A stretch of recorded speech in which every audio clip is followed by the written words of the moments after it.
Eh ben, let's go. Bonjour à tous. Bonjour Aujourd'hui, Jonathan. on va se retrouver pour un podcast autour d'un langage que tu adores, hein, Jean-Marie, hein, Julien, Ouais, j'ai Marie plein de pour les langages que j'adore. Ouais. donc le C++. Mais avant ça, est-ce que tu peux, rapidement te présenter, nous dire qui tu es, qu'est-ce que tu as fait, d'où tu viens, pourquoi tu es là, Voilà, heu? j'étais à la boxe là et je suis venu parce que tu m'as invité, voilà. Ouais. Sinon, faudrait peut-être qu'on pense à me payer aussi quand même parce que c'est bien de délivrer du conseil et des trucs, mais c'est toujours gratos. Bonjour à tous, moi je m'appelle Julien, donc je connais Jonathan depuis quasiment 1 an. Alors je sais qu'il travaille dans le C++ et on a pas mal échangé là-dessus. Moi fut un temps, j'en ai fait aussi du C++ et j'ai arrêté d'en faire dans ma carrière parce que j'ai pas eu l'occasion non plus de travailler sur des gros projets avec du C++. Et tu as eu la Actuellement, je suis en freelance, je suis CTO. Comment? et tu eu la chiasse environ 10 fois à chaque fois que tu as fait du C++, donc Non, non, non, mais enfin, moi on va en discuter, mais voilà, moi je suis moi aussi dans la catégorie des boomers. Fut un temps quand j'ai commencé à faire du C et du C++, on s'intéressait un peu à l'époque à la sémantique du langage quand on créait des compilateurs. Et il y a des trucs qui m'ont toujours un peu surpris. Alors, certains trouvent que, par exemple, faire de l'héritage en diamant, c'est cool. Moi, je trouve que c'est un anti-pattern, c'est vraiment un problème neuronal. Je sais pas, il y a un truc. Et on sait d'où ça vient, hein, historiquement, on sait d'où ça vient. Puis après, je sais pas, il y a aussi maintenant le fait que le C++, il y a une très très forte connotation avec les systèmes Microsoft qui pour avoir un peu traîné à Palo Alto, sont pour moi une evil company, des trucs. J'ai jamais réellement accroché au truc. Et pour l'info, en fait, donc moi aujourd'hui, je suis en freelance. Principalement, mon activité, c'est CTO. Enfin, c'est l'activité qui me rapporte le plus. J'exerce aussi le job de solution architect qui fait un peu backer en fait mes skills de CTO. Et comme je suis quelqu'un d'hands-on, bah, je continue à pas mal contribuer, à développer. Donc, je fais actuellement beaucoup de Go. Là, je vais démarrer une petite mission de conseil sur du Go, un tech lead qui va, à mon avis, pas tarder à devenir un job de CTO. Je suis un early adopter de Docker et Kubernetes, donc tout ce qui est DevOps, c'est pareil, ça fait 5-6 ans que je traîne ça dans ma besace.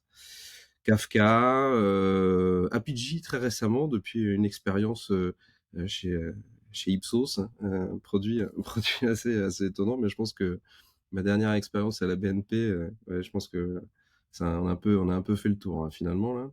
Et donc voilà. Donc dans les frameworks d'un point de vue dev, il y a j'aime beaucoup Angular. J'aime ouais. beaucoup Angular. J'aime bien aussi React, hein, mais disons que pour avoir travaillé sur les deux, les projets qui scalent vraiment, c'est plus quand même les projets à base d'Angular. React, ça devient un peu compliqué à faire scaler. Après, bon, ça c'est pareil, c'est des gardes-chapelles.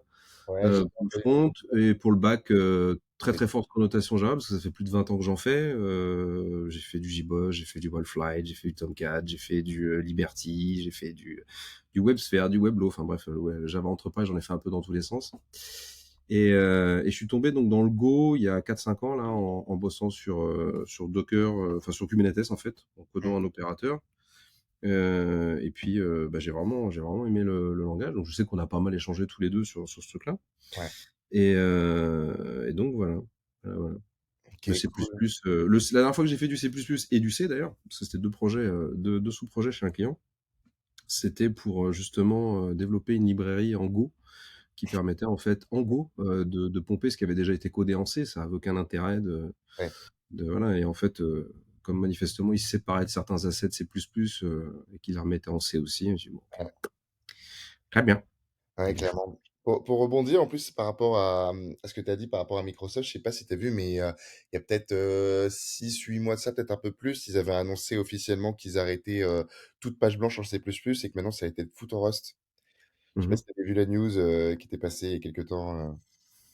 Bah, le problème de, enfin moi je suis dans la crypto aussi depuis maintenant 2 ans là, et je vois pas mal de projets popper, Ouais, ouais, popper c'est pop un peu. ouais, ça est en train de prendre beaucoup Là de c'est place. mieux en onomatopée, en hip hop. Et il y en a pas mal qui se créent en Rust. Je pense que, enfin moi je le dis poliment, mais pour moi c'est l'enfant bâtard du C++. Complètement. Ouais, c'est On pour a ça. une syntaxe qui est assez fortement similaire.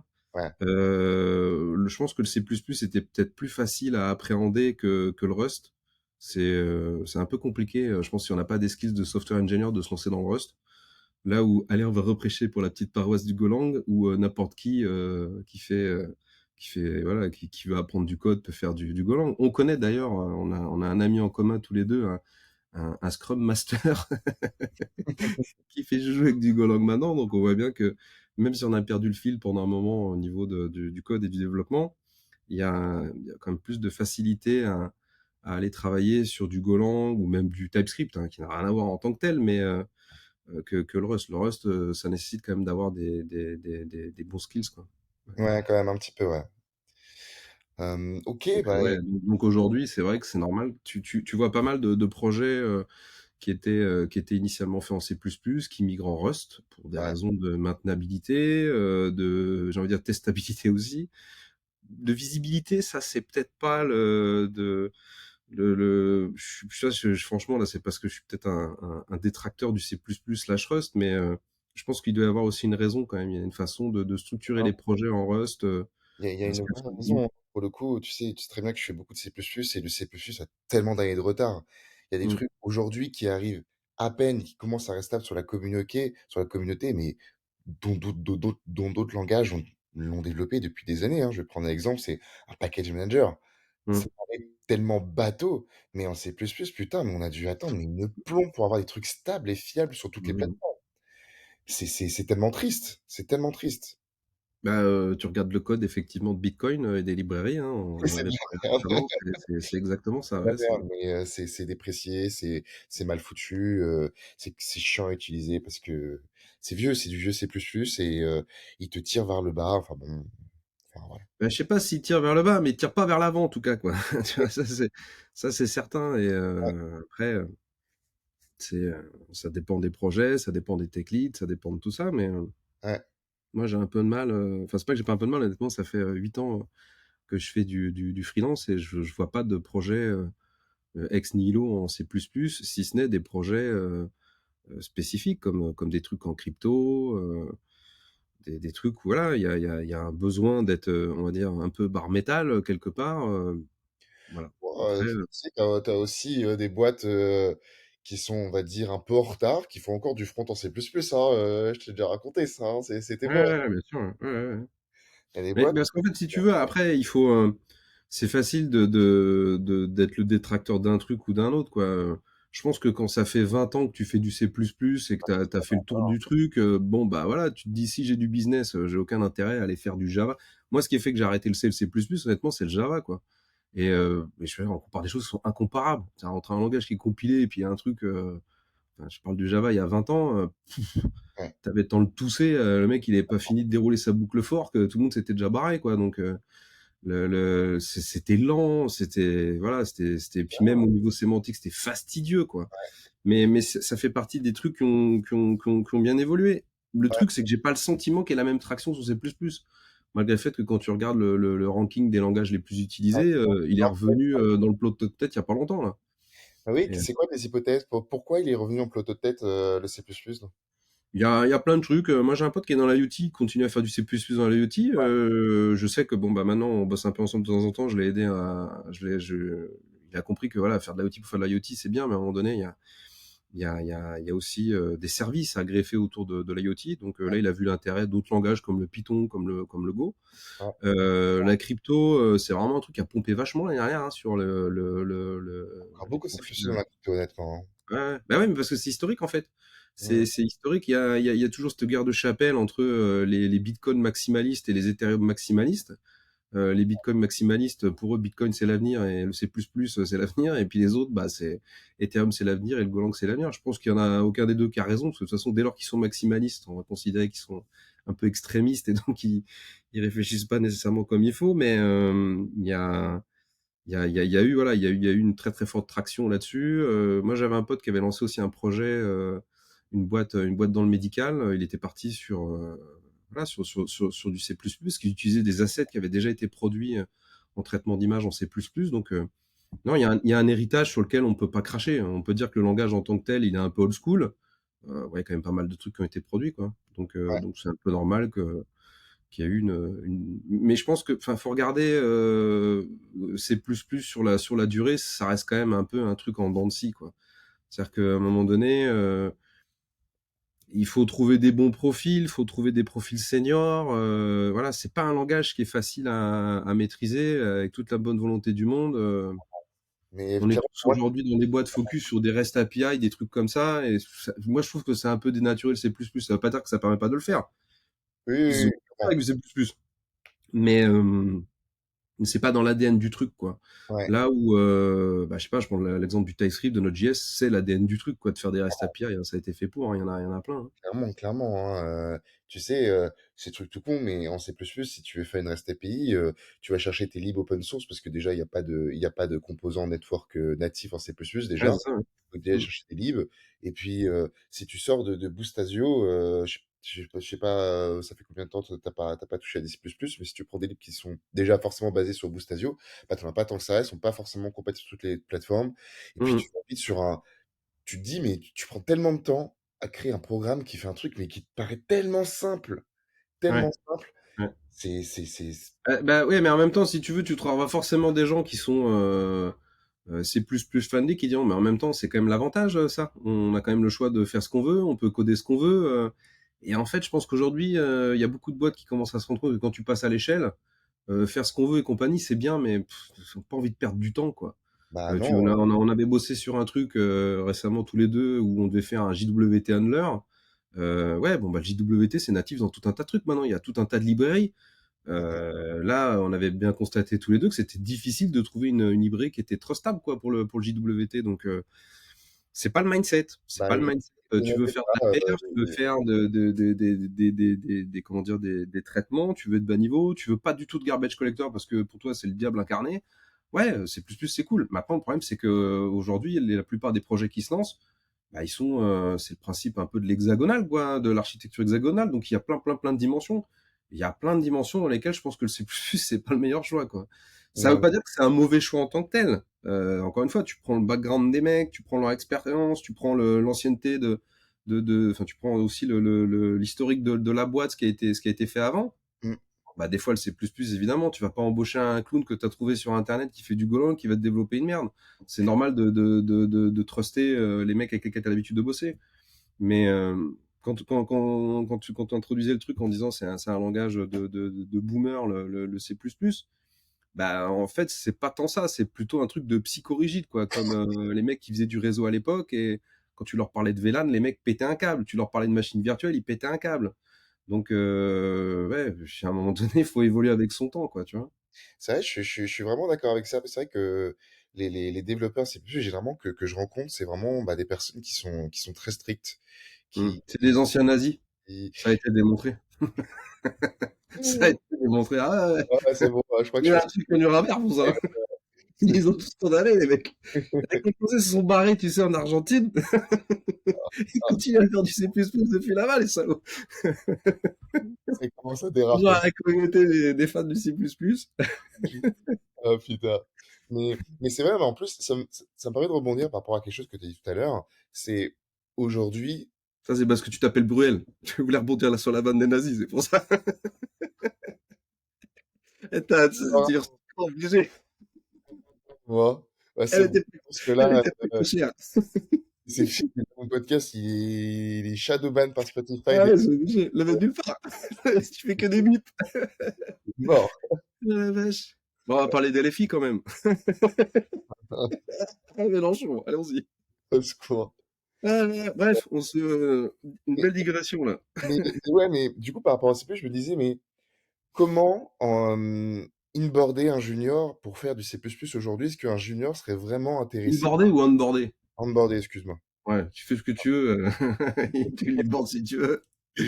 Comment t'onboardes un développeur C++? Ouais, ouais, ouais. Ah ouais, parce que aujourd'hui, enfin, aujourd'hui ça va, il y en a encore pas mal, et il y a pas mal de projets qui tournent encore en C++, mais dans Mm. 10 ans, comment on fait? Parce qu'aujourd'hui, les nouveaux, mais ils veulent pas toucher à ça. Moi, tous Bah, les nouveaux oui, développeurs, mais c'est parce que il faut regarder. Moi, ça fait 20 ans que je code. Ça fait, ouais, j'allais dire, ça fait quasiment 20 ans que je travaille. Ouais, ouais, pas loin, ouais. mm, J'ai fêté mes 40 ans il y a pas longtemps. J'ai les cheveux gris maintenant, tu vois. Et non, il faut regarder le cycle de vie des frameworks et puis des langages. Ouais. Oui, je te mets au défi de trouver des mecs qui font du Fortran. Il y en a plus beaucoup, quoi. Bah, ouais, ouais, c'est ça, mais du coup, est-ce que J'ai c'est trouvé un plus mec il y a pas longtemps qui fait du Turbo Pascal. oh putain, Mais ça, tu vois, les gens qui ont fait les boomers, les parents des boomers. ouais. Voilà. Après, c'est un langage en tant que tel aussi, hein. C'est Cocorico, c'est une innovation Ouais. française, on va dire. Ouais, ouais, Mais ça, il y a une dissonance du coup c'est un entre truc de maximaliste. ouais? Excuse-moi? Ouais, je disais, excuse-moi, je t'ai coupé en même Ouais, temps, ouais. je disais le Turbo Pascal, c'est un truc de maximaliste. Le mec, en l'occurrence, dont je parle, et je tairai son nom au cas où il tombe sur le podcast, c'est quelqu'un qui aime bien tout faire lui-même. La preuve en est, il a codé sa propre base de données, Ouais, non mais là, voilà. c'est pas viable dans une boîte. Tu peux pas dire: «Je vais tout recoder, il faut que tu fasses de la feature, il faut que tu crées de la valeur». Tu peux pas. Ça dépend si tes investisseurs, ils sont prêts à dépenser 99% que dans de la tech pour que les mecs fassent joujou, quoi. Voilà, mais C'est ça va possible. T'es pas pas à l'abri de trouver une pépite, hein. Mais je pense que ça, c'était le cas il y a 20 ans. Maintenant, c'est go to market. Faut développer de la feature, faut développer du arriver. service. Si tu t'amuses à coder ta propre base de données, à un moment donné, en plus, c'est ce que je lui expliquais, c'est que tu vas forcément tomber sur des trucs métaphysiques, parce que de la base de données, c'est donc des données. Donc tu vas gérer quelque chose dans ton application, dans ton service qui est l'état. Ouais, il faut aussi que tu n'oublies pas de protéger ton état. Il faut le répliquer, il faut le sauvegarder, faut peut-être l'optimiser en faisant de la déduplication. Enfin, moi, c'est des trucs que j'ai pratiqués dans ma carrière en tant que consultant stockage, en tant qu'architecte. Et en fait, ça fait appel à des composants, enfin, dire pas des composants, mais tu as tout un ensemble de thématiques quand tu travailles sur de la production et du run, que quand tu as un simple développeur qui crée sa propre base de données, bah, tu n'y penses pas en fait. Ouais. Donc, c'est bien, tu as fait ton propre truc, c'est super performant, c'est génial et tout. What else? Qu'est-ce que tu fais après avec quoi? Si ton truc il tombe, qu'est-ce qui se passe? Toi, tu te pètes une jambe, tu pars un mois aux Maldives, personne sait ce que tu as foutu. Mmh, Et clairement. ton truc, il est inexploitable. Donc, c'est un peu le reproche en fait quand je dis que le C++ c'est quand même un truc de boomer, c'est que ouais, il y en a, voilà, c'est vraiment avec les tripes, ils disent moi c'est un bon langage, je suis capable de faire ça, je peux tout faire. Il y a vraiment le champ des possibilités est quasiment infini, mais derrière je pense que c'est aussi le reflet d'un manque d'honnêteté technique et intellectuelle sur ce que doit être une application qui est en production, quoi. Mais Parce écoute, que c'est je difficile suis de vraiment trouver des d'accord. profils, c'est difficile tu vois, pour reboucler là sur cette notion d'onboarding, enfin, c'est la croix et la bannière de trouver des bons développeurs C++, quoi, hein. Oui. Mais tu sais, je suis vraiment d'accord avec toi. Déjà parce que j'ai déjà eu cette réflexion-là de me dire que c'est incroyable de tout redévelopper, que en fin de compte, que ça a de la valeur, qu'on n'a pas vraiment besoin d'utiliser des produits tout faits et franchement, aujourd'hui, quasiment tous les développeurs C++, je dirais pas tous, mais la majorité et surtout ceux qui ont pris, entre guillemets, «un peu de force managériale» et qui touchent un peu moins au code, ont vraiment cette vision-là et c'est vrai que j'ai vraiment l'impression que c'est spécifique au langage et c'est dommage. On Je pense que les personnes qui font du C++ devraient être aussi en capacité de prendre un peu de recul, des fois se dire: «Non mais ce langage-là, il est pas fait pour ça. Il Mmh. faut créer de la valeur et bah, si je dois utiliser autre chose, je dois me sortir les doigts du cul et puis, bah, apprendre autre chose». Bah, Prendre si tu veux, moi j'ai eu plein de fois l'échange avec des gens du Java Group à Paris. Le Java, ça a été pareil. Quand Node.js est arrivé 2009, 2010, je sais plus, enfin vraiment où on a commencé à dire putain c'est pas mal ce truc-là. Parce qu'en fait ils ont pompé, enfin c'est pas ils ont pompé, c'est la même chose, c'est le moteur V8 de Google, le moteur JavaScript. Il y oui, a pas mal de gens Java qui se sont dit non mais nous c'est très bien, ce qu'on fait c'est très bien. Je veux dire, les mecs, vous montez des trucs, c'est des usines à gaz quoi. La notion de clustering dans Node.js, elle avait rien à voir avec ce qu'est un véritable cluster quand tu fais du serveur d'application Java quoi. Et mmh, si tu veux un truc digne de ce nom, bah t'es obligé de prendre une solution payante. Donc là aussi, on a un usage, un langage, et non mais nous ça le fait, ça le fait. Ça... Ils voyaient pas en fait que tout ça s'allégeait. Et donc courant 2015-2016, t'as quand même voilà, la communauté Java qui a dit il faut quand même des trucs un peu plus light. Donc on passe un peu sur un mode micro. Ils ont créé la notion de module. Avant c'était des packages, mais t'avais des trucs, voilà, t'avais 50 dependencies, ta machine virtuelle était énorme, elle embarquait tout et n'importe quoi. Bah ouais, à un moment donné, il a fallu faire le constat que c'était pas bon. Donc ça aussi, le Java aujourd'hui, il évolue. Ça ouais, fait partie de ces langages, voilà, courant des années 90, même si c'est juste quand même un petit peu plus vieux, mais ça fait partie de ces langages aujourd'hui qui évoluent, qui essayent encore et puis en même temps qui ont une légitimité à tenir la barre parce que c'est des trucs qui existent depuis 20, 30 ans. Il y a une communauté de millions de développeurs, c'est dans le C++ comme le Java. Et donc c'est normal que ces trucs-là aient envie de changer. C'est un peu délicat de dire ouais c'est terminé, faut arrêter. Ça en même temps j'ai envie de dire c'est un choix de c'est une vision. Je veux dire, aujourd'hui moi personnellement je vois pas de projet ex nihilo et je démarre pas de projet avec du C++ ou du Java. Pourtant je sais que je suis beaucoup plus à l'aise en Java parce que c'est vraiment un truc dont j'ai fait le tour, c'est ça que le Golang. Et peut-être de temps en temps je suis là, attends, ça je vais la regarder. Le Java j'ai même plus de doute sur rien quoi. Je fais ça les yeux fermés, mais disons que c'est plus adapté, c'est plus adapté. Alors là, il y a beaucoup de fans de Java qui me diront, non, non, mais tu dis une connerie, on peut faire ça, on peut faire ça, on peut faire, mais et C++, c'est pareil, on peut faire ça, on peut faire ça, on peut faire ça. Et en fait, je pense que là où faut vraiment arrêter de se voler la face, et il faut être honnête, est-ce que ça avait été prévu pour?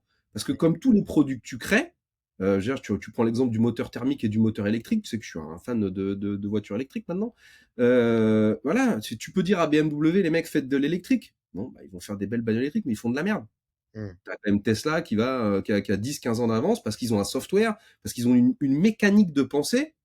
Ils ont modélisé le problème complètement différemment dans l'air du temps, en 2023, hein, qui n'a rien à voir avec BMW voilà, qui doit s'arracher pour essayer de faire un peu la même chose. Et si on fait le parallèle avec les langages, je pense que c'est pareil.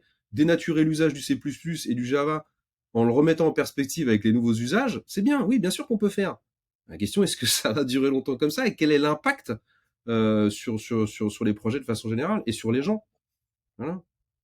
Parce Je qu'à la suis fin des fins, même s'il y a ChatGPT et compagnie, il y a quand même des mecs qui codent, hein, donc oui, oui. tu feras le test, hein, on peut être relativement critique sur OpenAI.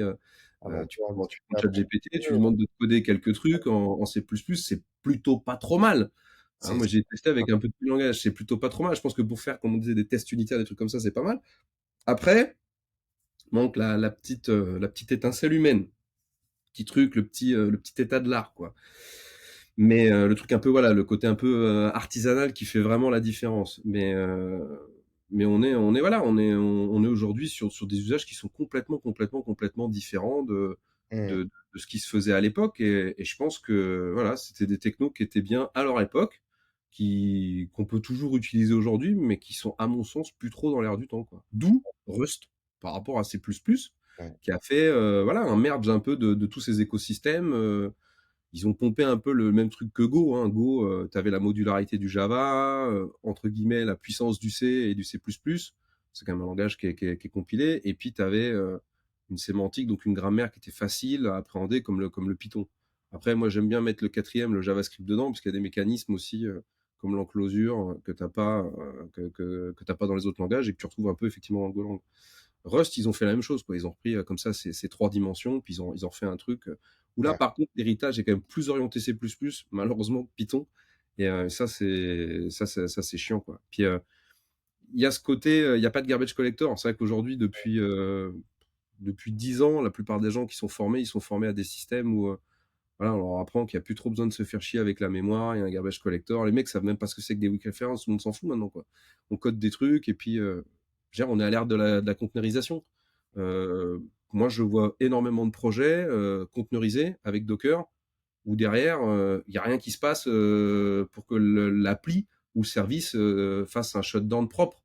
ouais. C'est un consommable, d'accord? Donc dès lors qu'on rentre dans une logique de consommable, avec du cloud qui coûte de moins en moins cher, bah, j'ai envie de dire, ça sert à rien d'avoir des trucs hyper puissants, machin, nanani, nanana, parce que la probabilité que tu utilises vraiment un truc compilé sous Linux, sous macOS, sous machin, sous Windows, avec, comme tu disais, la galaxie de librairies qui est spécifique à chacun des operating systems, ça reste quand même relativement faible, parce que maintenant, la plupart des trucs que tu crées, tu vas les foutre sur Docker et puis roule, quoi. Voilà. Bah, après, pas toutes les boîtes, hein. Il y a encore des boîtes qui ont des choses à maintenir pour faire du progiciel, hein. Ça existe encore, hein, mais la majorité, oui, effectivement, maintenant, c'est foutu sur un serveur et puis c'est bon, hein. Ouais, mais Euh, c'est ça, tu fais bien le souligner, c'est qu'on est passé d'un paradigme où il y avait 100% de progiciel il y a encore 15 ans, à maintenant un truc où il y a 5%. C'est-à-dire qu'aujourd'hui, une boîte qui propose pas ses services en SaaS, enfin, moi j'ai bossé avec des fonds d'investissement, hein. La plupart disent non, non, mais les mecs sont pas cons, ils savent pas de quoi on parle, hein, mais ils sont pas techniciens, mais ils sont pas cons, ils savent que, oh là là, il y a peut-être une couille, là. Là, ouais. je suis peut-être en train de racheter un truc qui est un peu trop la ferraille, quoi. vois? Mais du coup, ça permet de continuer un peu dans cette digression-là et reprendre un point que tu as dit tout à l'heure pour la transition. C'est du coup, quand tu as une boîte, enfin, du coup, quand tu es engagé, du coup, en tant que freelance, ou moi, une autre personne, on sait dans nos tripes que on nous impose à faire quelque chose qui est pas bon. C'est le mauvais langage, la mauvaise architecture, la mauvaise techno, Mmh. heu, Mmh. vraiment, on te dit: «On veut ça», bah, toi, tu as pas le choix. Bah oui. Mais du coup, comment tu fais pour gérer ça? Comment tu fais pour, expliquer expliquer vraiment à l'entreprise de dire que ça, c'est de la création de dette? Comment tu fais face Ouais, à ce mais genre c'est pas nécessairement une dette. C'est une dette si tu considères que c'est une dette. Le mec qui te dit: «Moi, je veux que mon truc soit fait en C++», je veux dire le client est roi, hein. bah, c'est ça. Le mec qui dit: «Moi, je veux des rideaux, cacadois, je veux une baignoire à l'envers», il fait ce qu'il veut. Toi, tu as beau lui expliquer en tant qu'architecte, ça va être un peu con, tu vas prendre ta douche, tu vas foutre de l'eau partout. Il y a que l'exemple après, il y a que l'exemple. Bah, oui, Il y a mais que là l'exemple. Moi, la plupart des projets que j'ai migrés de C++ vers du Go ou même de vieilles techno Java, il y a des trucs, j'en ai en tête, je peux pas spoiler les noms, parce que pareil, j'ai un NDA encore pendant 2020, 23, 2 ans encore avec eux. Ils faisaient du reporting, de l'alerting. Je sais pas si c'est le bon terme. Enfin, t'as compris. En fait, c'est un truc qui montait des alertes. Putain, le stack, il était vraiment old school, quoi. ouais, Et tout en Java. Donc, et on parlait de Java qui avait 10, 15 ans. Et ça tournait. Les mecs étaient contents. Voilà. Donc après, quand on leur explique qu'ils peuvent gagner en performance, en sécurité, et tutti quanti, et en scalabilité, bon, bah, ça les intéresse un peu, mais sans plus. Quand après, on leur dit, mais il faut complètement changer de paradigme, bon, bah là, forcément, ça dérange un peu. Et en fait, moi, ce que je fais généralement dans ce type de projet-là, je conseille de faire des POC. Voilà. Et après, bah ouais, les mecs, ils disent, ah, effectivement, ouais, putain, quand on regarde, il y a pas photo, ah, quoi. ouais, Après, t'es pas psychiatre. Le mec te dit, non, mais moi, c'est très bien. Moi, ouais. ça va bien comme ça. Bon, bah, continue. Le Bah, truc qu'il faut savoir, c'est que le marché aujourd'hui, il est tellement agressif que de toute façon, si tu penses que ce que tu fais, c'est bien, que les consultants que tu payes 1800 balles par jour, ils servent à rien, tant mieux, continue à faire ce que tu fais. Mais il y a quelqu'un qui va être un peu moins con que toi à un moment donné sur la planète et qui ouais, va faire un truc qui est plus rapide, plus puissant, plus sécurisé que le tien. Et là, c'est fini. Parce que ouais. là, tu pourras plus swapper. Ah ben, je voudrais faire comme l'autre, je veux faire trop tard. L'autre, il va te bouffer à vitesse grand V, quoi, tu vois. Ah ouais, je suis bien d'accord. Après, pour prendre un petit peu ta comparaison des rideaux, je suis pas forcément d'accord parce que Parce que l'idée toi, t'aimes le verre cacadois, c'est pour ça, toi. oui, mais non, mais en gros, une personne veut des rideaux quelque part. OK. Mais Mm, là, le fait de dire que les technos, la façon de le faire est pas bonne, c'est pas de dire que la couleur est moche. C'est de mm. dire, bah, en gros, tu vas faire ce rideau avec telle machine à couture, et ben moi je te dis non, cette machine à couture, tu l'utiliseras pas, tu utiliseras celle-là. En fait, le problème, c'est que en disant ça, tu as fait un raccourci, ou c'est peut-être ma faute, je l'ai pas assez explicité, mais c'est un non-functional requirement. Mm. Hein, on avait parlé de ça cet été, et donc c'est un non-functional requirement, Vraiment. et pas n'importe lequel. C'est le côté émotif. Un mec dit, moi, je suis à l'aise avec ça, je connais le C++, j'ai délégué à des mecs, je trust le truc, donc tu vas pas m'imposer un autre framework, un autre langage, parce que tu vas me mettre dans une zone où je serai inconfortable. Voilà, donc c'est du NFR. Après, dans le NFR, il y a aussi la capacité managériale, voilà, à gérer ce genre de cas-là. Et bien souvent, tu es sur des projets où c'est ça. T'as des gens effectivement qui ont ça à l'esprit, qui pensent que voilà, c'est statement of art, c'est ça, ouais, l'état de l'art, ouais, c'est de l'état de l'art, et puis c'est tout. Il faut faire comme ça, et puis il faut pas en sortir. C'est du management, c'est de la perspective, de la vision. Ça se challenge, et puis. Enfin, après, moi, très honnêtement, dès lors que j'ai accès à des investisseurs ou véritablement à des gens qui ont la capacité de prendre des décisions, une fois que tu as mis des POC, que tu as fait des ROI, et des vrais ROI, hein, avec des dépenses et des incomes, les Ouais, mecs sont en capacité d'évaluer le truc, de se projeter. En tant que consultant, entre guillemets, stratégie, tu les aides à se projeter. Le swap, il est vite fait, il est fait dans 8 cas sur 10, quoi. Ça, il y a pas photo.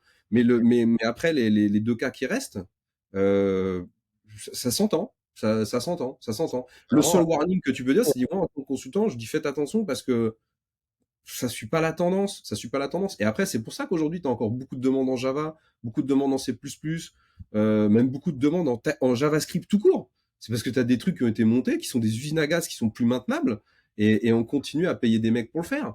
Moi, je m'épanouis pas sur des projets comme ça. Si tu veux maintenir la merde d'un autre, ça a jamais été excitant. Moi aider à migrer, ça j'aime bien, il y a un challenge, mmh, mais maintenir des trucs, qui sont bidons, moi je m'épanouis pas, comme ça. Et je pense qu'au vu du marché, il y a de plus en plus de jeunes développeurs qui justement font le choix de dire: «OK, le C++, c'est un background, je connais, j'en ai fait, mais c'est un outil qui va me permettre d'apprendre autre chose et faire autre chose».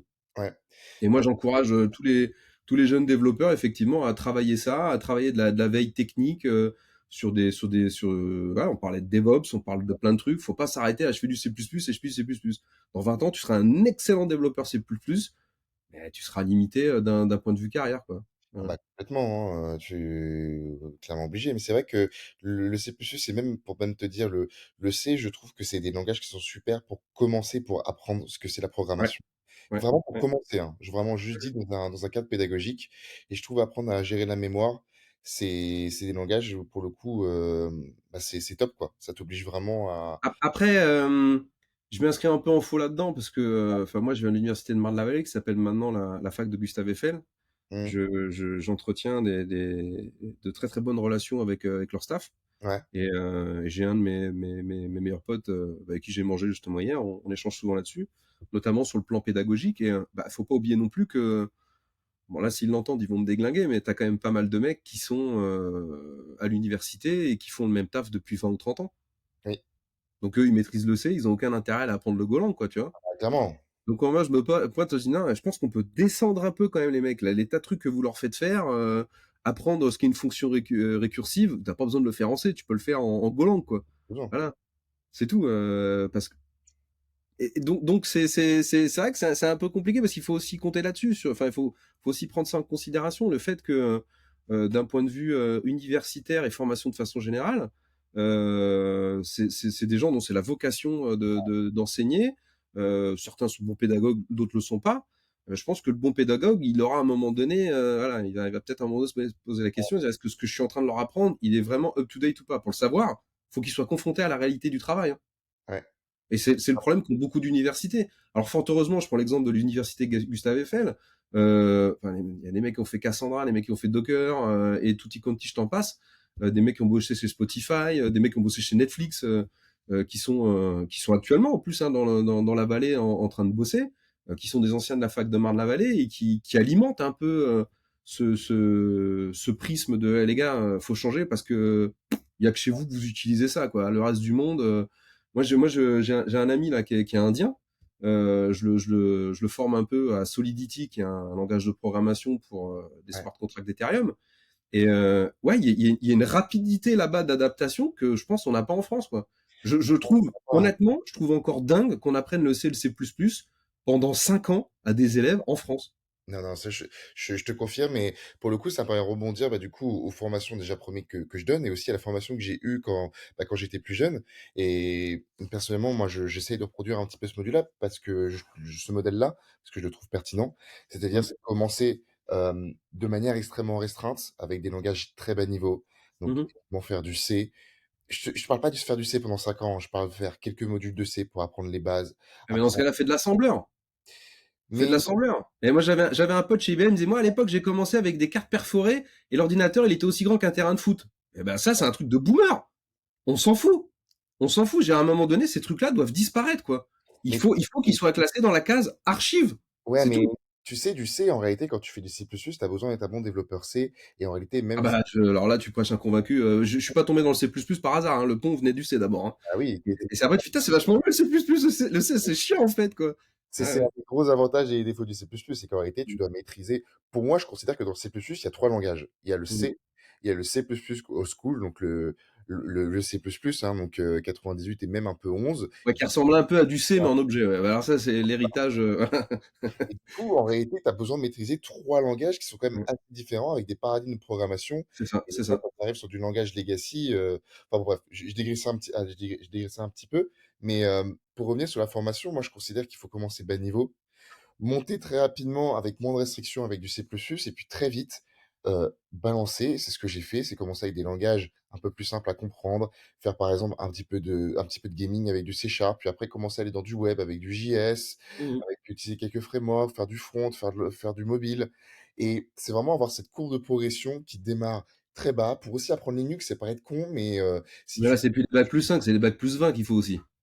mais pas Les forcément, en mecs fait. ont déjà 24 heures de machin, 24 heures de machin, 24 heures de machin dans un semestre. Tu te retrouves après ouais, mais c'est ce que me disait mon pote. Et le problème, c'est que sinon tu t'en sors pas, quoi. Tu t'en sors pas. Le Python est revenu pas mal à la charge. C'est un langage qui est pas tout jeune, hein, quand même, hein. Mais Python, il est Moi, à l'époque, on là, avait Perl et Python. hein. J'avais pris les deux. Comment? Pour moi, Python, il est là, il est bien installé, il est jamais descendu, hein. Ouais, mais il était pas très très présent pendant un moment. C'est vraiment l'essor de tout ce qui est big data et analytique qui a fait Ouais, c'est vrai. que bah oui, parce qu'en fait, si tu veux, là aussi, le Python, aujourd'hui, les gens en font tout et n'importe quoi avec. Enfin, le Python, le seul truc qui était bien dans le Python, indépendamment du fait que bon, la syntaxe, bon, c'est un peu hardcore quand même de temps en temps, mais Je suis d'accord. c'est moins chiant que Rust et C++. Là, on peut concéder ça, Non, concéder par ça contre, je quand suis pas même. d'accord. Ouais. Ah, Non, non, moi je trouve ça plus facile le Python, mais la grande force du Python, c'était les librairies mathématiques. C'est la précision du truc. Donc, bah, c'était un peu logique. Les mecs, ils font des maths, ils font de l'informatique, on prend du Python. Moi, j'ai une connaissance, c'est-à-dire un ami, j'ai une connaissance qui est un médecin renommé de la Riboisière, qui s'occupe de tout ce qui est, comment dire, AVC et compagnie, en travaillant, enfin, en échangeant un peu avec lui. Et j'aurais pu effectivement potentiellement collaborer avec lui sur un projet. J'ai découvert que le mec, il avait limite un niveau de PhD, et il codait en C. C'était vraiment très très bien, quoi. ouais. Après, il n'avait pas la dimension, on va dire, IT informatique dans son ensemble, mais lui, ça lui allait bien d'utiliser le C pour faire des calculs flottants et compagnie. Parce qu'à un moment donné, en fait, Oui, il bien a sûr. jamais été mis dans le truc. Il n'avait pas la sensibilité du software engineer. Si quelqu'un lui avait dit à l'époque, tu devrais faire du Python quand même, c'est quand même plus proche des maths, tu gères de la data sensible, tout ça, il faut un niveau de précision quand même plus important, bah, prends du Python, quoi, c'est logique. Ah oui. Mais il l'a pas fait. Il est resté sur le C. Après, c'est très précis aussi, le C, hein, mais bon. Ou ouais, forcément. C'est pas les mathématiques de JavaScript, quoi. Faire des calculs mathématiques en C, mais au secours, hein, clairement, non, Ouais, c'est mais elles existent. Il y a des librairies, il y a plein de trucs, tu vois. oui, oui, oui, Là aujourd'hui, quand t'as des gens qui commencent à faire de l'IA avec du JavaScript, là, j'ai envie de dire, c'est bon, les gars, suicidez-vous tout de suite, arrêtez, arrêtez, appuyez sur le bouton. Ça sert à rien. C'est mais 0.1 plus 0.2, ça fait 0.3 et 4. Non, il y a une couille. Il y a une couille. Mais c'est pas une couille, en fait, ça suit une spec qui est pas faite pour, quoi, c'est tout. ouais, ouais, clairement, hein. De toute façon, aujourd'hui, ça reste le langage qui est sûrement appris dans toutes les partout qui est appris par tous les élèves dans les écoles. C'est le langage de demain et JavaScript? ouais, pour moi, clairement, hein. C'est normal, c'est le truc le plus simple à apprendre. Ah oui, Et en fait, le truc qui est intéressant avec le JavaScript par rapport à des trucs comme le C++, c'est que c'est quand même vachement orienté back-end, hein, le C++, hein. Et à la base, c'est ça. oui, L'avantage du JavaScript, faut pas oublier que, enfin, moi, je connais des mecs, quand ils me disent je fais du JavaScript, je dis oui, oui, tu fais du document get element by ID, quoi. C'est du JavaScript à l'ancienne, quoi. Mais en fait, c'est le même pont. C'est-à-dire que t'as plein de gens qui étaient dans le front, qui sont après descendus, tu dis, putain, moi, j'ai besoin de trucs de back-end et qui ont commencé à consommer Node.js à travers, voilà, en utilisant le JavaScript. Après, tu as un usage de JavaScript qui a vachement changé. Tu ouais, as une palanquée d'ersatz de JavaScript comme, je sais pas, l'un des trucs le plus chiants que je trouve, alors que c'est joli quand même, c'est le CoffeeScript. T'as plein de trucs comme ça. Je crois, j'en ai fait un inventaire avec un pote, je crois qu'il y en a plus de 180 des quelque chose scripts qui viennent du JavaScript, donc c'est quand même je pas vais mal. faire un podcast sur les centaines de frameworks JavaScript. Voilà, t'as pas fini là, il te faut 2 jours, il te faut 2 jours. Moi, j'en ai fait une vingtaine. Par la force des choses et à chaque fois j'ai tenté d'imposer TypeScript à la place. Mais t'as un mec qui dit non mais moi non non TypeScript c'est chiant, moi le CoffeeScript c'est du sugar, tu vois, il y a une ligne machin tout ça, c'est très bien. Et après quand tu t'aperçois qu'en fait il y a des merdes pour le tester, ah, ah tiens t'as vu le karma là il fonctionne pas de la même façon là en fait là. Ah ouais merde c'est vrai, bah ouais tu seras en TypeScript le truc serait natif quoi. Ouais, Donc ça pour dire que ouais dans le JavaScript il faut remettre ça aussi dans le contexte. Quand ça apparaît dans les années 90, ça s'appelle pas Java comme ça sans raison. Ça vient du Java. C'est-à-dire qu'en fait, il y a un langage, on va dire client-serveur qui a été créé, qui a été le Java, tout court. Et dans le web, bah, JavaScript. Il n'y a aucune corrélation entre les deux, hein. Le truc n'appartient pas à ce microsystème à l'époque, quoi que ce soit. Mais c'était pour faire un petit clin d'œil, dire, ouais, nous aussi, on a un truc. Et la notion de script, elle est vachement importante, parce que quand tu regardes JavaScript, c'est un script, hein. C'est l'habitude de faire du corn shell ou du shell tout court, du bound shell, tu vois que c'est l'ensemble d'instructions exécutées, ouais. voilà, c'était pas fait pour faire de l'objet à la base, quoi, tu vois. Donc, ouais, c'est assez logique, ça. C'est facile à apprendre. Il y a une sémantique qui est assez proche du Java, elle-même assez proche du C. Ben, ça, c'est pas moi qui l'invente, hein, ça c'est démontré. Et puis, bah, l'avantage en JavaScript, c'est qu'on peut faire, aussi bien du visuel que, du ce que j'appelle du technique, en dessous, voilà, Ah, du tu back peux, tu peux, office, ouais. quoi. Et donc ça, bah, ouais, effectivement, pour un jeune développeur, j'ai envie de dire, allez-y. Le problème en faisant ça, c'est pour ça qu'il y a quand même pas mal d'universités et d'écoles en France qui bloquent un peu le truc, c'est que je pense que tu as une vision un peu biaisée. Moi, je suis plus fan, peut-être parce que c'est mon cursus, mais de faire du bottom-up, tu vois, du down-up. Ouais, bottom-up, ouais, c'est bien. Ouais, c'est ce que je te Je suis disais, moi, je plus suis fan. d'accord avec toi, hein. Donc, apprendre du C, apprendre du C++, du Go, du Rust, tu sais pas, dans 6 mois, on aura tous changé d'avis, on dira, oh, le Rust, c'est vachement bien, en fait, finalement. Il y a Carbone aussi, là, qui est un truc qui Mais est en train j'ai d'être, plus, je veux qu'on en parle de ça, je veux qu'on en parle. On va en parler de carbone. yep.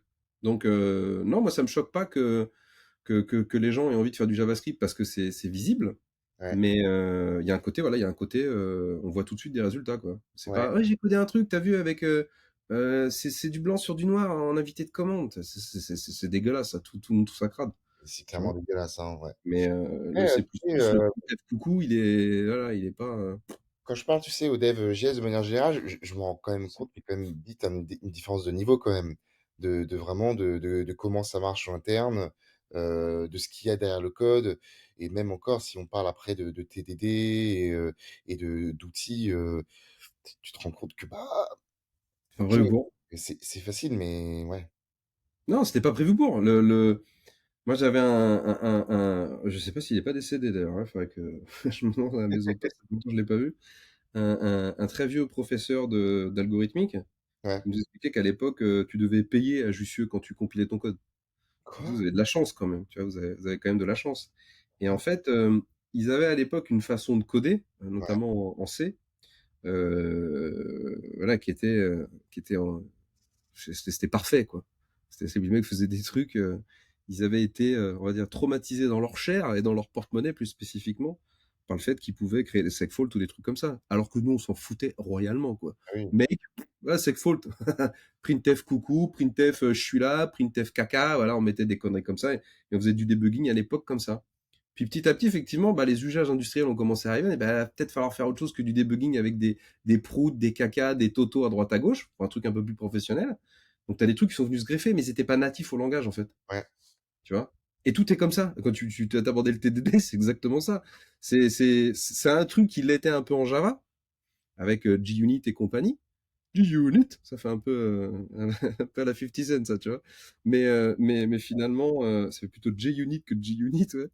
Mais tout ça est venu s'intégrer dans des outils, dans des IDE comme Eclipse et compagnie. Genre, rien que la notion d'IDE, quoi. La plupart des mecs qui développaient en C et en C++, ils faisaient ça avec Vim, avec Emacs, et les mecs kiffaient, quoi.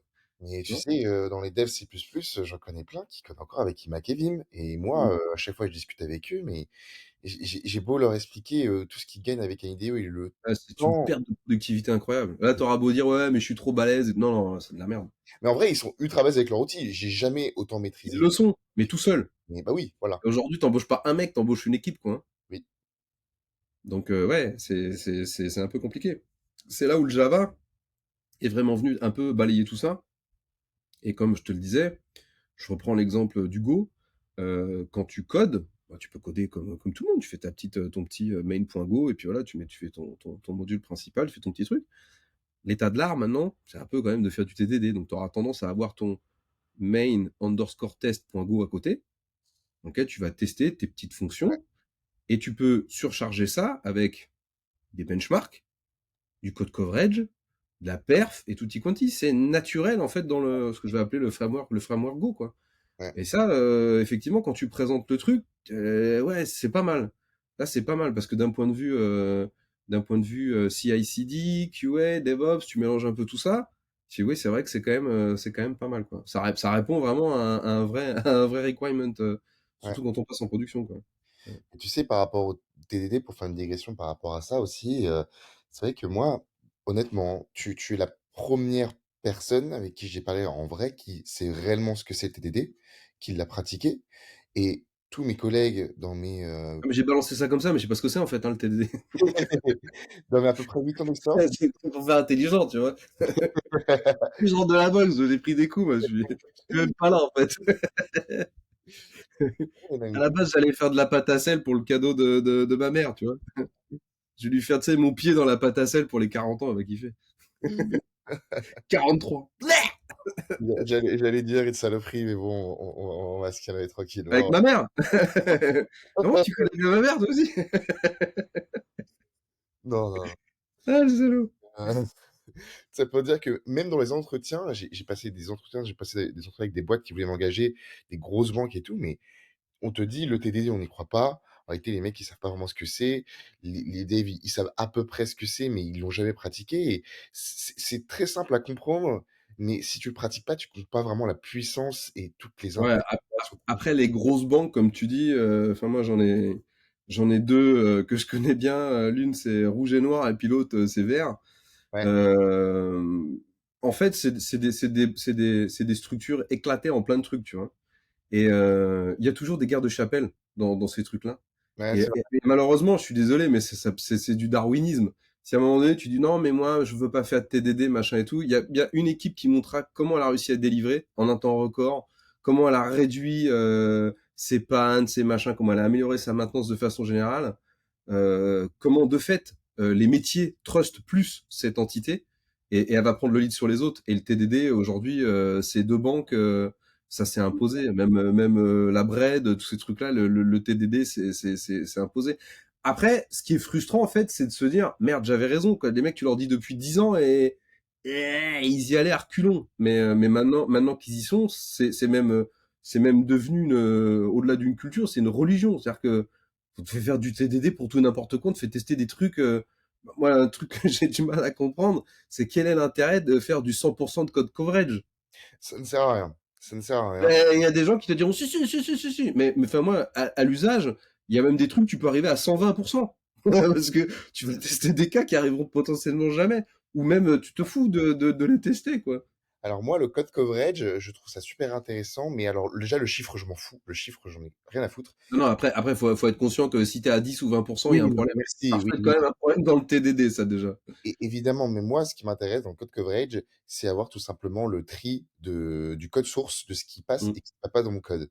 Comme ça, mm. quand je développe une nouvelle feature, je sais ce que dans mon code, je sais ce qui est hit, ce qui est atteint, ce qui est pas. Et du coup, bah, si je vois un truc qui est pas hit, qui est pas atteint, je dis, mais pourquoi il y a ça? Est-ce que c'est un cas Mm. qui n'a pas testé, donc il y a un souci?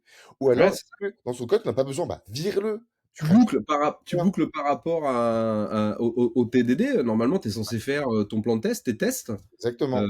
Alors, normalement, on dit avant. Oui. Putain, moi, à l'usage, il y a quelques trucs ouais, que j'ai fait avant, mais la plupart du temps, je les fais en même temps, quoi, tu vois. Ce qui est Ah, biaisé, parce que normalement, t'es censé faire tout avant. vraiment Mais ça. mais il y a des trucs, ouais, il y a des trucs tu peux pas. Je prends des exemples de crypto. Il Ouais. y a des trucs, bah non, je vais pas tester que la clé de hachage est la bonne dans la mesure où je la connais pas, parce que j'attends que le truc il ait généré mon code pour aller le comparer, tu vois. Donc c'est un peu biaisé, mais à un moment donné, non, je vais pas moi-même me prendre une feuille blanche.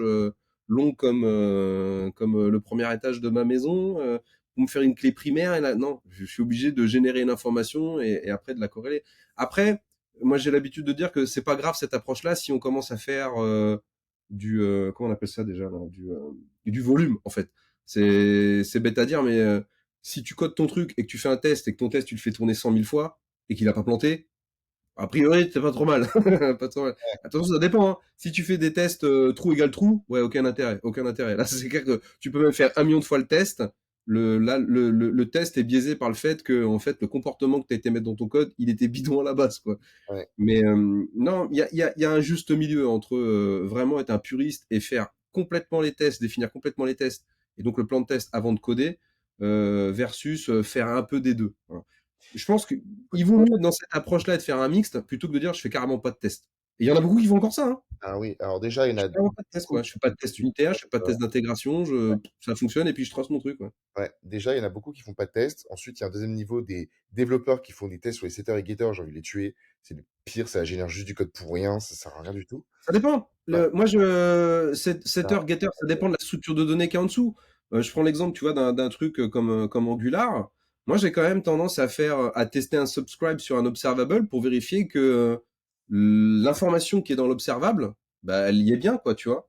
Donc, effectivement, enfin, c'est pas un simple getter ou un simple setter int a égale 2, quoi. Ouais, ça, oui, oui, effectivement, on s'en fout un peu, je suis d'accord. Mais quand tu commences à manipuler des structures de données, que ce soit des listes, des tables de hachage, des maps, moi, j'ai tendance à dire, moi, si je vois pas dans le code un truc qui montre comment on écrit, comment on parcourt, comment on delete, des trucs comme ça, je truste pas. Parce que d'expérience, enfin, ça fait 20 ans que je code, ça va forcément merder à ce moment-là, hein. Ouais, C'est pas l'API, le truc, le JSON, non, non, non. Tu pouvais truster la librairie du mec, t'as fait de la merde. Ta structure de données, tu l'as pas testé. Tu dis, oui, c'est pas grave, le tableau. Bah, ça tombe bien, ton tableau, en fait, il existe pas, y a rien, quoi. T'as ouais. un pointeur vers puts up, t'as un nil ou t'as un nul, voilà. Donc, tu vas te taper un truc, et si t'es dans un contexte, par exemple, asynchrone, bah, l'erreur, tu vas jamais l'avoir montée. Tu Mmh. vois? Donc, non, c'est bien de décortiquer tous les trucs et de dire, OK, ça peut être minimaliste, mais je truste pas le truc, je le fais quand même. Je le fais quand même. Ah, ça, c'est intéressant, ça, comme débat. Le zéro trust, et surtout, plus typiquement dans du code comme C++, moi, c'est vrai que j'ai beaucoup oscillé sur cette opinion-là.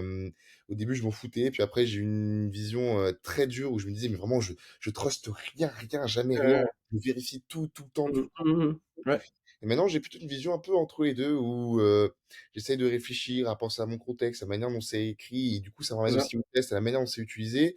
Et j'ai vraiment une vision qui est du coup un peu bâtarde entre les deux, où Ouais. je suis pas sur du zéro trust. Je trust pas totalement, mais je sais pas si tu vois ce que je veux dire, mais j'essaie Mais vraiment. la notion de contexte, elle est super importante parce qu'en fait, c'est exactement ça. Quand tu prends l'exemple d'une REST API et elle reçoit la requête, Ouais, depuis j'ai reçu la requête jusqu'à ce que j'ai répondu, bah, il y a un paquet de trucs, hein. Tu ouais, peux avoir été appelé une base de données, donc il y a un paquet de choses qui interviennent dans le contexte. Le contexte peut avoir été avorté parce que en amont le client il a coupé le pont. Donc c'est des tas de trucs comme ça que tu dois être capable de modéliser. Parce ouais, que en fait, surtout quand tu fais une REST API, tu construis un service qui est censé être stable à 200% par les mecs qui vont développer du front ou des trucs comme ça, ou par tes clients de façon générale, quoi. Donc ouais, de temps en temps, il y a des trucs où c'est complètement dépendant du contexte, quoi. mm, Moi, j'ai eu un cas il y a pas longtemps, c'était un peu avant notre call, là. Le mec, en fait, il faisait un espèce de ce qu'on appelle du kekak. Donc c'est un peu comme du SHA-3. Et en fait, il faisait un petit coup de sioux, histoire de rajouter un peu de complexité. Il inversait des chaînes de caractères. Voilà. Bah, le truc qu'il avait pas géré, c'est qu'est-ce qui se passe si ta chaîne de caractères, c'est un nombre de caractères pair. Il faisait un espèce de mm, pivot. Tu vois, c'était pas testé. ouais, C'était pas testé. Des trucs cons comme ça, bah ouais, tu dis ouais non mais c'est bon. Non bah non c'est pas bon parce que ça génère forcément de la merde. Et l'impact c'est que les transactions elles plantaient. Hein. ok, ouais, Voilà. Donc non non non c'est pas il faut pas être un maximaliste à 100%. Encore une fois, l'extrême j'ai envie de dire c'est un peu le mauvais l'ennemi du bien là pour le coup. Mais j'aurais plutôt tendance à favoriser le 100% et à m'en approcher que de rien faire du tout. Et il y a malheureusement beaucoup de structures où on a un focus super important sur la feature en tant que telle, slash user stories si tu veux, et, ouais, euh, et derrière on s'en fout. Derrière ouais, on s'en fout. Et là pour le coup, d'accord, si t'es pas conscient que tu accumules une dette technique, bah tu t'en rendras compte le jour où tu feras l'inventaire, quoi. c'est ça. Et là, putain, ouais, j'ai une sacrée dette technique là. Ouais. Mm, C'est exactement ça, quoi. Et ouais, puis t'as un code qui est vulgairement, comme on dit, immaintenable, qui est peut-être même plus interopérable avec de nouveaux trucs. C'est l'un des gros problèmes de C++, ça. C'est que comme t'as quelque part un peu aussi 50 façons de faire qui sont liées au fait que t'avais le C, l'ancien C++, le nouveau C++, bah tu tombes sur des trucs. Ouais. Déjà, tu prends un moment avant de raccrocher les wagons, et puis tu fais des trucs qui de fait seront peut-être plus maintenables, quoi. Tu vois. Là où bah, j'ai envie de dire des nouveaux langages ont fait un peu amende honorable et se sont dit bon bah ouais c'est peut-être bien d'avoir une façon un peu en faisant notamment des guidance sur deux choses là, une façon de faire le truc, un peu un état de l'art et puis et tout de suite on voit quand les trucs sont pas bons et s'ils sont pas bons on sait comment les corriger tu vois. Alors que sur le C++ il y a encore à mon humble avis un paquet de voilà il y a encore un paquet de librairies comme tu disais qui sont plus maintenues parce que voilà, elles étaient ouais, peut-être bah, efficientes à l'instant où elles ont été codées, mais sur le long terme, plus personne les maintenait, plus personne et de fait, plus personne va les utiliser. Ou pire, des gens vont les utiliser au risque d'introduire, des failles de sécurité, dans leur code, quoi. mm. Ah, normalement, sur C++, ce qu'on attend de manière générale, c'est à chaque fois que ils intègrent des libs qu'on considère externes, mais par rapport à d'autres langages, c'est des trucs ultra basiques dans le C++ natif, quoi. Et c'est long, c'est chiant. Et puis après, pour de toute façon, pour migrer les versions de C++ dans des projets vraiment professionnels, je dis pas vraiment chez soi, hein, sur son petit truc, sur son petit Docker local, mais vraiment dans un milieu pro, c'est C'est une Ouais, mais perte c'est ce que je te disais, c'était pas fait de pour. temps. Les C'est mecs, quand ils ont fait Docker, enfin moi j'en connais quelques-uns, les mecs se sont dit: «Ah, on va faire Docker pour C++, quoi». Non, c'était pas fait pour. Du Mmh. coup, c'est juste un compilateur. À partir du moment où tu fous GCC ou Clang ou ce que tu veux dans ton Docker, tu peux build ton image. Après, c'est un binaire, Mmh. donc tu t'en fous. Mmh. Oui et non, parce que tu prends l'exemple de l'image Scratch, là, qui est le truc, le minimum syndical. Bah, la plupart des trucs en C++, quand tu regardes les specs, t'es obligé de rajouter ça, rajouter ça, rajouter ça. J'ai vu ça il y a pas longtemps, un truc où il fallait rajouter le CA-certificate, là. Parce que le truc, le mec faisait des requêtes et puis finalement ça aboutissait à rien parce que derrière le truc savait pas ce que c'était que du HTTPS. Donc ouais, à la fin des fins, tu dénatures un peu le truc. Moi très vulgairement, le C++ Pas des c'était fois, très bien quand on faisait des applications desktop quoi, qui puisaient sous Windows. Sorti de ça, bon, c'est plus fait pour. Ça marche hein, mais c'est plus fait pour. mm. C'est plus fait pour. Déjà Docker, bah Docker ça a été fait pour Linux hein. Donc quand tu vois la quantité de mecs qui font du C++ avec du Windows, ça veut pas dire que tout le monde fait du C++ avec du Windows fort heureusement, mais il y a une prédominance quoi. Ouais. Et Docker et Windows, Mm. C'est vrai que le C++, c'est un use case aussi que je trouve qui peut être intéressant. C'est tout simplement bah, quand tu as besoin de code commun qui est utilisé par différents langages. Parce qu'en mmh, fait, C++, c'est quand même un des langages, si ce n'est le seul, enfin, c'est du coup toute la stack, c'est C++, qui peut être utilisé par n'importe quel langage de manière relativement c'est juste, native. oui. Ouais, ouais, c'est Et vrai. c'est assez simple. Mmh mh. Faire parler, je sais pas, du Python et du Java, tu pourras toujours, mais faut Mmh foutre mh. n'importe quoi, le faut Non, utiliser. c'est pas fait pour. Il y a des trucs, mais c'est pas fait pour. Le C++ reste historiquement la base de beaucoup, beaucoup de langages. Hein. C'est ça, donc tu peux Ouais. l'utiliser partout. Du Python et C++, c'est comme papa dans maman, littéralement. Bah, Go, C++, c'est ce qu'on dit, c'est Moi pareil. aussi, voilà, hein, tu fais ce que tu veux, donc même des langages mobiles, donc c'est un vrai plus ça aussi, donc Voilà, après ça c'est un vrai plus, mais ce qu'il faut regarder, c'est l'usage. Parce que ouais, ce type d'interopérabilité, il vient de quoi? Il vient du fait que finalement, tu veux compléter des carences que tu as potentiellement avec le C et le C++ avec des nouveaux outils, avec des nouveaux frameworks, avec des nouveaux langages. mmh, Pour faire quoi? Pour continuer à développer en C++? Bah non, c'est juste pour gérer l'obsolescence du truc. oui, généralement, ouais. Ah ouais, et donc c'est pour ça qu'aujourd'hui tous les projets, tu vas grenouiller chez Station F dans, je crois que c'est dans le 13e. Mais va dire que tu fais du C++, il y a un mec qui va t'applaudir parce que lui il est fan aussi, mais tous les mecs ils font du React et du Node.js, Clairement. tu vois? Et s'ils trouvent un truc en C++, bah, ils vont trouver le moyen soit de refaire le truc, enfin tu refais pas un truc qui a été fait en C++ en JavaScript, en Node.js. On est d'accord. Mais ils trouveront le moyen de voilà de mettre un composant au-dessus, C'est faire là où un je espèce de pense, hein, wrapping, tu vois, mais ça s'arrête là quoi. que du coup, si on va à Station F, on va prendre une petite startup crypto, bah là, tu auras peut-être du C++. Oui. T'as une startup qui tourne autour de Bitcoin, C++, t'en as Ouais, besoin. mais les mecs dont on parle, ils ont 25 ans en moyenne. Ils sont conscients de ce que tu exposais tout à l'heure, les faiblesses des librairies qui sont plus maintenues et compagnie dans Bitcoin. Et de fait, les mecs partent en Rust ou ils partent en Go. Quoi. C'est tout. Hein. Hmm.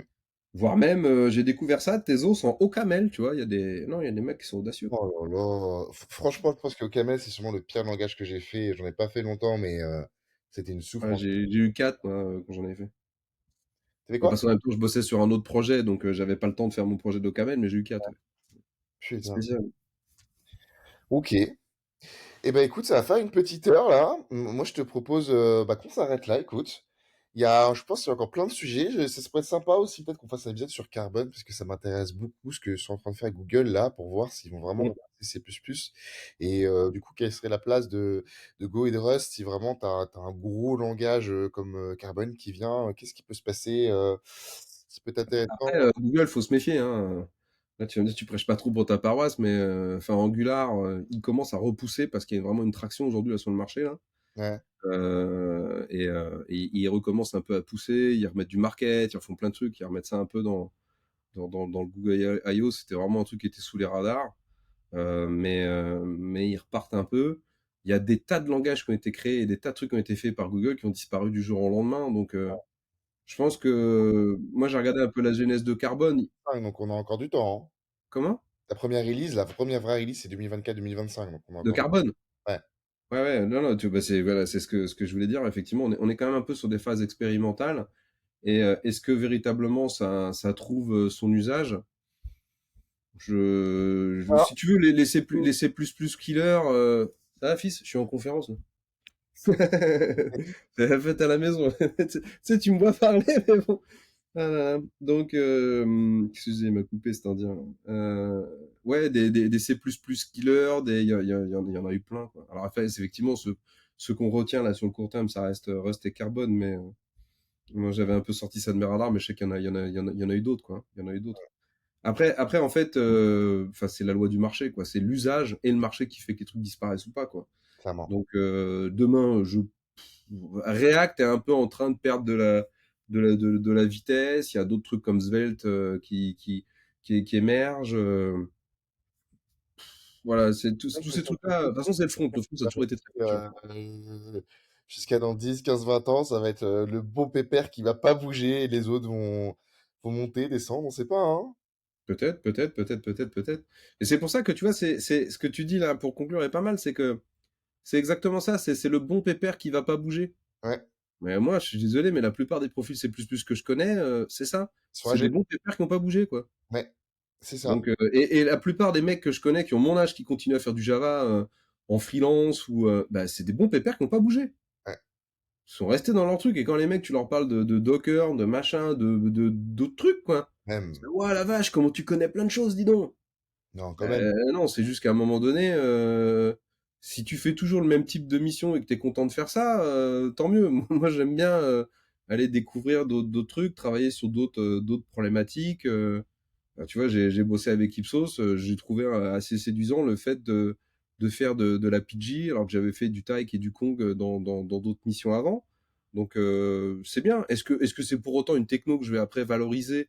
Euh, ouais, oui, peut-être, je sais pas, mais je pense que ça fait partie de la richesse des profils aujourd'hui qu'il y a sur le marché, Mmh, qu'ils soient en freelance ou pas. C'est cette ouverture d'esprit, cette curiosité.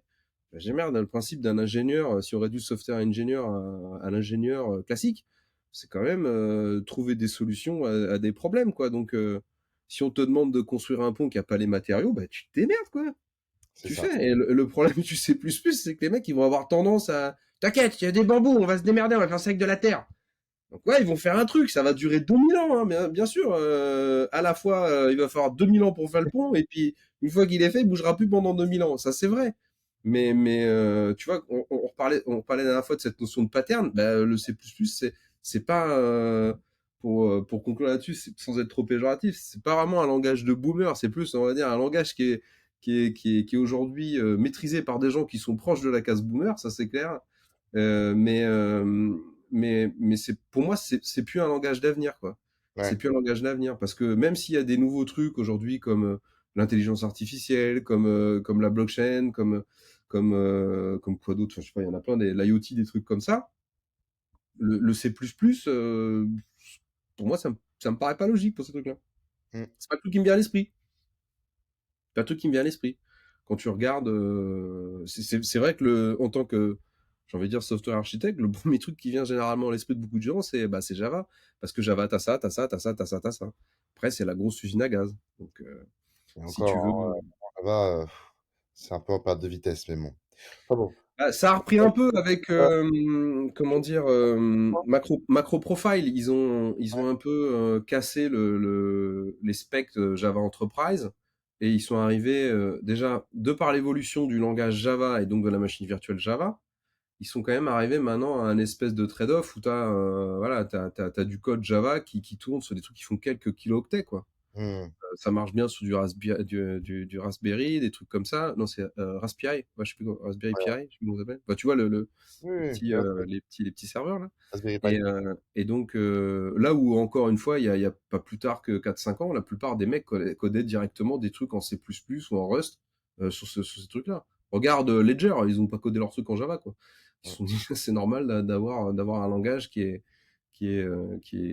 où on maîtrise effectivement la mémoire, les machins, tout ça. Mais petit à petit, bah, ils évoluent, ouais, pourquoi pas vers du Rust, peut-être demain vers du Carbone, pourquoi pas vers du Go, je sais pas trop Ouais. quelle est leur stratégie, mais on voit il y a des usages qui vont de fait éliminer ou marginaliser plus spécifiquement des langages et des personnes avec, quoi. Et je pense que c'est un peu, voilà ce que tu disais, c'est il y a des pépères, ils sont rentrés en mode administrateur, «Moi c'est bon, il reste encore 10 ans à taper, et continue à faire mon C++, hein, tonton, hein», et puis voilà, quoi.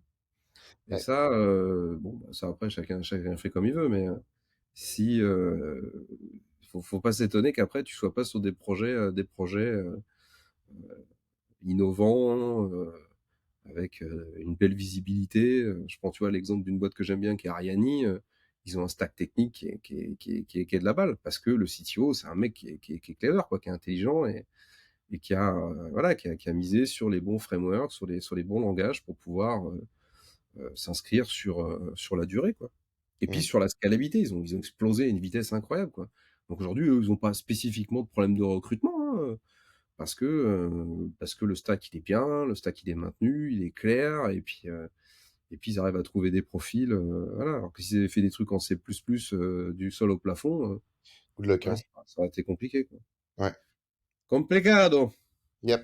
Eh ben, écoute, bah, je te Ah, remercie. j'ai pas ma pâte à sel, moi. Je te remercie J'ai pour fait ton une temps connerie, hein.